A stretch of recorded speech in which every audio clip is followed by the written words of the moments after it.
Il est votre invité ce matin, Thomas. Vous recevez la comédienne Claudia Tagbo pour le film Karaoké, excellente comédie familiale qui sort demain. Et alors, c'est l'heure de votre portrait sonore. Claudia Tagbo, des petits sons pour mieux vous connaître. Wow. Et voici le premier. Raconte. Je m'appelle Vénus, j'ai 19 ans, ni père ni mère, mais des amants. On dit que je sais pas causer, mais je danse, je vole, je vis. Et toi? Oh, moi. Vous avez reconnu cette voix ou pas? Non, ça ne vous dit rien. C'est Claudia Cardinal. Claudia Cardinal, dans Cartouche de Philippe Broca. Ouais, elle était toute jeune. Et il paraît que c'est à elle que vous devez votre prénom. Oui. L'anecdote, même pour pousser plus loin, je m'appelle à la base Claudia Cardinal. Et on lui a dit non, faut enlever.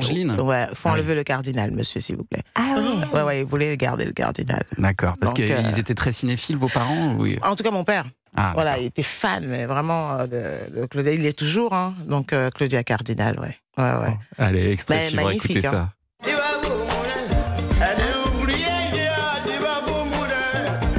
Alors là, on écoute l'artiste ivoirienne Rosemary Guiraud. Ouais. Elle a été votre première professeure d'art en Côte d'Ivoire, c'est ça où vous êtes née? Ouais, Marie-Rose Guiraud, ouais. Les cours de danse, de théâtre et tout ça. En fait, tout le monde se battait pour avoir les cours, quoi. Et c'était pas donné, mais je n'avais pas fait toute l'année, mais j'étais fan. Et c'est votre père qui vous a offert ça parce qu'il savait que c'était votre rêve de devenir comédienne? Oui, voilà, les parents, quoi, les deux, quoi. Ma mère, elle savait que j'adorais chanter aussi, donc elle a toujours poussé vers l'artistique, en tout cas. Et puis, à 13 ans, votre père décide de quitter la Côte d'Ivoire et vous arrivez à Chanac, en Lozère.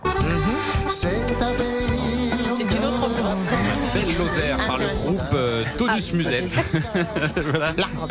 Quel souvenir vous gardez de cette arrivée en Lozère? Est-ce que vous êtes vite adapté?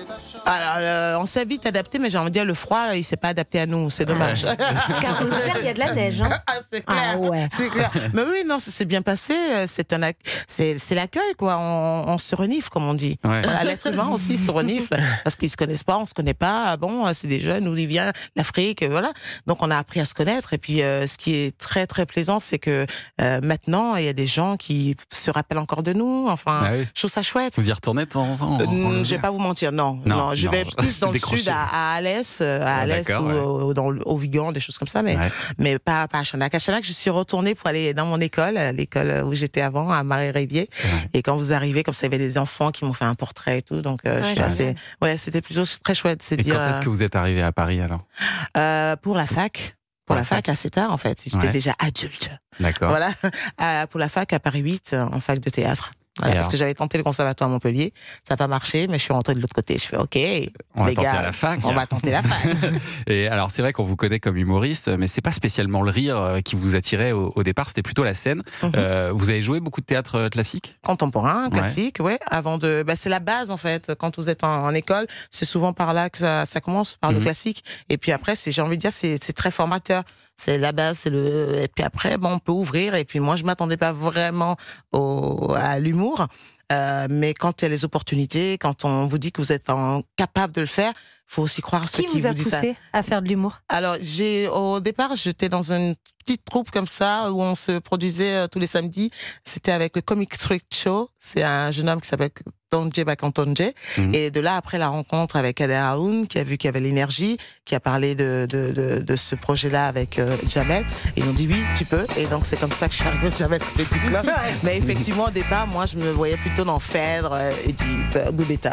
Peut-être que vous y reviendrez un jour. Mais toujours. Moi, je me dis, je suis pas partie, en fait. C'était juste que, comme on a pour habitude de sectionner dans notre milieu, dans tout ce qu'on fait, alors elle sait faire ça, donc elle sait pas faire ça.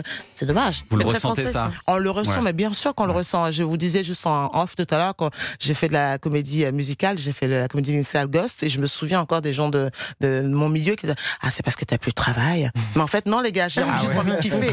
Je kiffe, on me propose, il y a une opportunité, je la prends.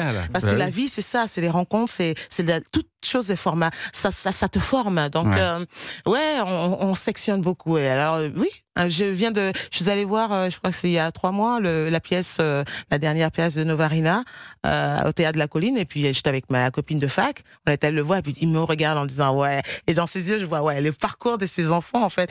Ben oui, parce que ça m'empêche pas encore d'aimer cette langue-là. C'est pas parce que je fais de l'humour que ça y est, c'est fini, je sais plus lire des textes classiques. Et l'humour, est-ce que vous allez y revenir? Est-ce que vous préparez un nouveau spectacle ou pas, Claudia Tagbo?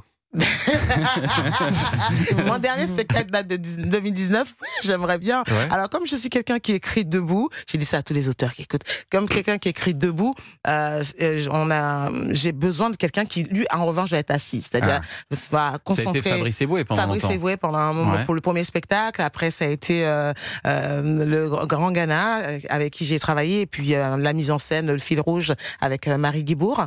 Et Donc là, vous cherchez un nouvel auteur. Ouais, une rencontre qui va faire que... Parce que je serai toujours la patte qui va apporter quelque chose dans mon spectacle. Parce que comme je dis, écrire debout, c'est raconter des histoires. Je suis dans la traduction immédiate dans le corps. Voilà. Mais j'ai besoin de quelqu'un qui fasse le papier, comme on dit. Et bientôt. Derrière l'ordinateur. Bientôt, ça donc va le venir, retour de ça va Claudia venir. Tagbo sur Ah ben scène. oui, On a avec hâte de plaisir. ça. Et puis